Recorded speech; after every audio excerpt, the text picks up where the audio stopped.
Muy bien.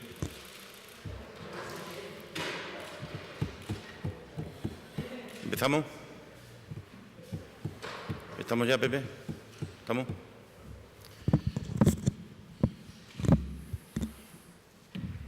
Muy bien. Bueno, valoración sobre los presupuestos generales del Estado para 2017 en lo que corresponde a la inversión territorializada. Valoración negativa donde lo haya. Es imposible o era imposible plantearse un escenario que habla de recuperación económica en un contexto de crecimiento por encima del 2% en nuestro país o por encima del 3% en algunas previsiones, con una caída de la inversión territorializada del tenor de la que se ha producido, ¿no? Esto significa varias cosas, ¿eh? La primera de ellas es que el Gobierno renuncia a la capacidad de redistribución de la riqueza que tiene y, por tanto, de corregir las brechas de desigualdad que se resuelven desde los presupuestos generales del Estado, no desde los grandes discursos. Y, desde luego, esto significa que se quiere, por parte del Gobierno, que las comunidades autónomas sigamos compitiendo entre nosotras, una con instrumentos del siglo XXI y otro con instrumentos del siglo XIX. Y esto es algo que realmente tenemos que poner en evidencia, ¿no? Es indiscutible que, y lo hemos dicho muchas veces, que la crisis ha sometido a esta tierra a una situación de una enorme dificultad y que de esto solo no podemos salir, pero lo que nos viene a decir el Gobierno es que intentemos salir solo porque ni está ni se le espera. Y ese ni está ni se le espera es lo que se ve a lo largo de todos y cada uno de las partidas que se pueden ir recorriendo de cada uno de los ministerios, donde, con alguna excepción menor, como el Ministerio del Interior, todas las demás son partidas que decaen, ¿no? Y, sobre todo, no hay nada que nos permita aventurar que las cosas puedan ser de otra manera. No obstante, nosotros vamos a presentar por parte de los diputados extremeños enmiendas al presupuesto que intenten corregir esta situación tan negativa que los propios presupuestos plantean, ¿no? Y luego está lo que tiene que ver con los compromisos adquiridos y firmados. Hicimos un acuerdo a 3 años de 40 millones cada año o a 2 de 60 millones, que no ha sido respetado a las primeras de cambio el año pasado ni a la segunda el año 2017, ¿no? Por esa razón, en la negociación del sistema de financiación pondremos encima de la mesa lo que es el grave incumplimiento que se está produciendo con Extremadura. Grave incumplimiento porque ni siquiera se cumple aquello que se había comprometido y que se había firmado, ¿no? Y nos sentaremos en la mesa de negociación cuando llegue el momento, pues lógicamente poniendo encima de la mesa que ya partimos con un nivel de incumplimiento con Extremadura que va a ser del tenor de los como mínimo 120 millones de euros, que era lo que a fecha de hoy tenía que haber estado ya comprometido. En cualquier caso, valoración muy negativa de los presupuestos, tiene una consecuencia política clara. De esto vamos a salir, lo puedo asegurar, como lo hemos hecho en este año y medio último.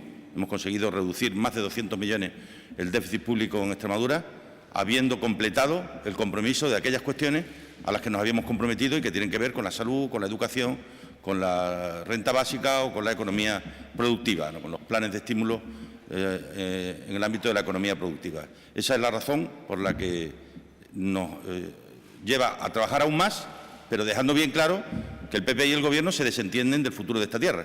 Y esto es algo que parece obvio cuando uno ve los datos y analiza cada uno de ellos. Solo un dato. En el último Gobierno de Zapatero, año 2010, 750 millones de inversiones en Extremadura, presupuestos generales del Estado. 7 años después, 303. Es decir, se está invirtiendo menos de la mitad, un 43-44% de lo que se invertía entonces, ¿no? En política las palabras están muy bien, pero mejor están los hechos. Y los hechos son los que demuestran los compromisos. Y aquí hay un incumplimiento gravísimo del Gobierno de España con Extremadura, que vamos a reivindicar y a denunciar tantas veces como sea necesario. ¿Preguntas?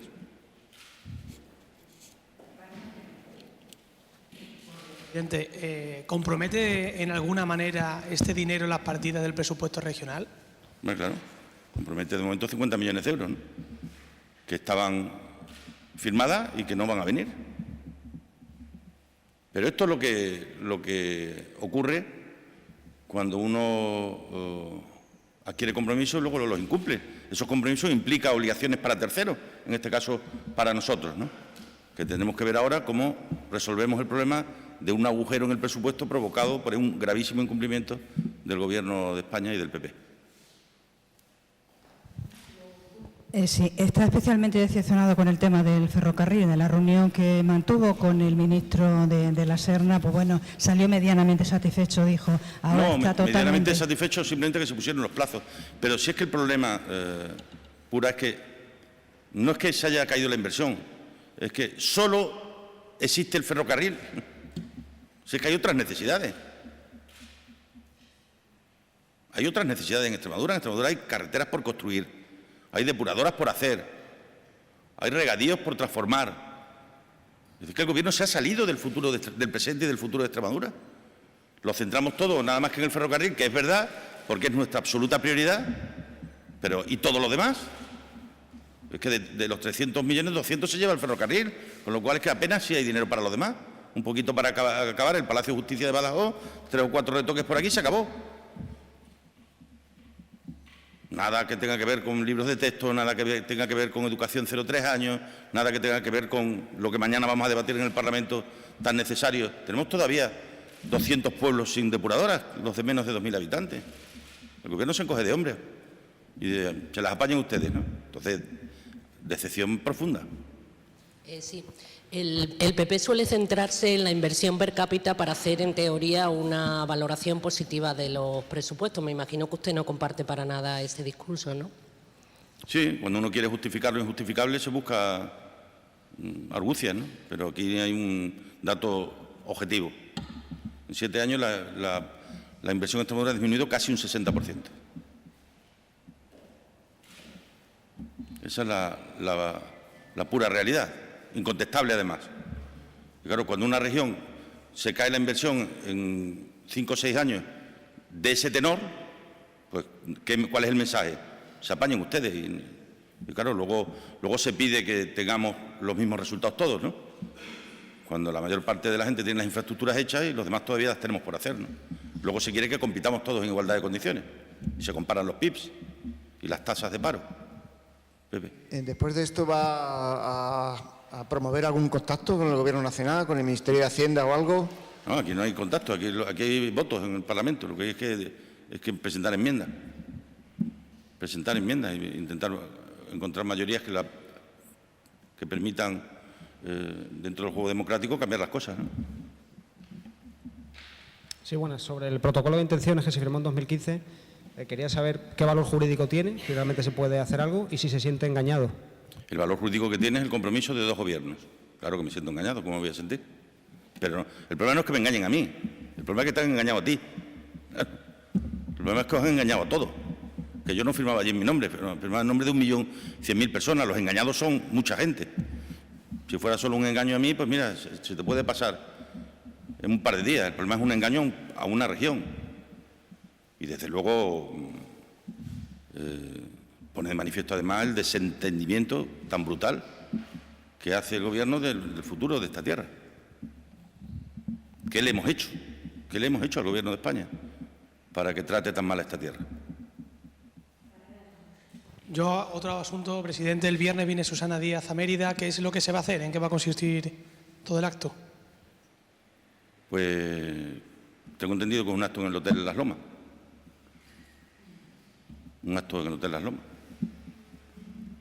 El acto lo organiza la plataforma de apoyo a Susana Díaz. Harías bien en preguntarle, José Emilio, no es que yo quiera eludir la respuesta.